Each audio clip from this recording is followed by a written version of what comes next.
വെള്ള കുപ്പായം വെള്ളം ഉടുപ്പിട്ടോണ്ട് വന്ന് ഇവിടെ കോപ്പറം കാണിക്കല്ലേ? കാണിക്കലടാ നീ. നിനക്ക് കാണോ? നിനക്ക് കാണോ? തെളിവ് എടുത്ത് വെച്ചിട്ടാണ് ഞാൻ ഇരിക്കണേ സംസാരിക്കുന്നത്. അച്ഛന്റെ പ്രായമായി പോയി കേട്ടോ. ഇത്രയും കൂടി ഒതുക്കിക്കോ. ഞാൻ പറഞ്ഞേക്കാം, സൈക്കിളിൽ ഒരു പരിധി കൊണ്ടാ. ഈ കേട്ട് കേട്ട് എവിടെ കേട്ടു? നീ തുണി അയച്ചാണോ നിനക്ക്? അയച്ചാൽ നിനക്ക്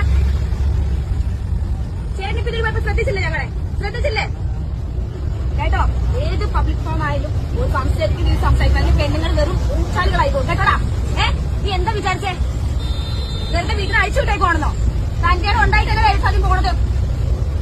വൈദ്യുതി പരിധിയുണ്ട്. കുറെ നേരെ കൈ മെത്തയാണോ വെക്കാനായിട്ട്? മെത്തയാണോ? നിന്റെ അമ്മയ്ക്കുണ്ടോ? മെത്തയുണ്ടോ നിന്റെ അമ്മയ്ക്ക്? അതിന്റെ ഭാര്യയ്ക്കുണ്ടല്ലോ. നീ ഉറക്കെ കെട്ടി വീട്ടിൽ കൊണ്ട് വെച്ചിട്ടുണ്ടല്ലോ. ഉണ്ടാവും ചെല്ല്. അല്ലെങ്കിൽ മുടിപ്പിക്ക് ചെന്ന് മെത്ത. സൈക്കിളിനൊരു പരിധിയുണ്ട് പോലെ. തള്ളയാലും തന്തയാണെങ്കിലും. എന്ത് സോറി കാണിക്കേണ്ട കാണിച്ചിട്ട് സോറി വഹിക്കുന്നോ?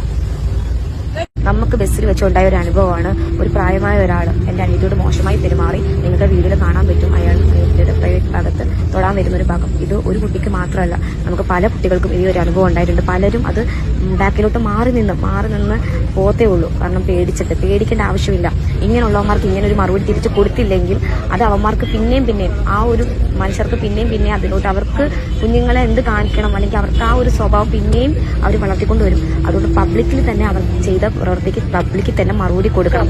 അതാണ് ഞങ്ങൾ ഈ വീഡിയോയിൽ കാണിച്ചേക്കുന്നത്. അപ്പൊ ആര് പേടിച്ച് ബാക്കിലോട്ട് പോവാതെ ആ സമയത്തുള്ള മറുപടി ആ സമയത്ത് തന്നെ അവർ കൊടുക്കുക തന്നെ വേണം.